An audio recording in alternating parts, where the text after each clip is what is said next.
Unuzkeo jakingo dezue, urrungo uztailaren 3an, astelena, Frantziako turra Zumaiatikan pasako dela, eta horrek eragin nabarmena izango du herriko trafikoan eta baita herritarrengan.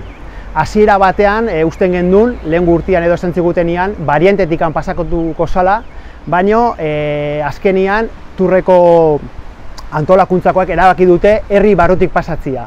Hau da, lasterketa etorriko da Narrondotikan, Axularri biltokian sartuko da, Zubi txikitikan Patxita Etxeferretara, eta gero estazioko rotondatik Getariaruntz joango da. Horren ondorioz, goizeko 11:30 eguardiko 3:30 arte trafikoa guztiz itxita egongo da. Horrek esan nahi du, ezingo degula ez Zumaitik irten, ez Zumaira sartu. Aparte, herri barruan ere ezingo dugu kotxearekin ibili. Kontuan eduki behar dugu Zumaia 2 zatitan banatuko dala. Beraz, Axularretikan da Patxita Etxeferretatikan pasatzen baldin badira txirrindulariak, oinezkoak ere ezingo dute errepidea zeharkatu. Trafikoa itxita egongo den 4 ordu horietan, txirrindulariak pasa baino lehenago kontuan eduki antolakuntzako publizitateko ibilgailuak pasatuko dira eta baita ere trafikoko moto loturak.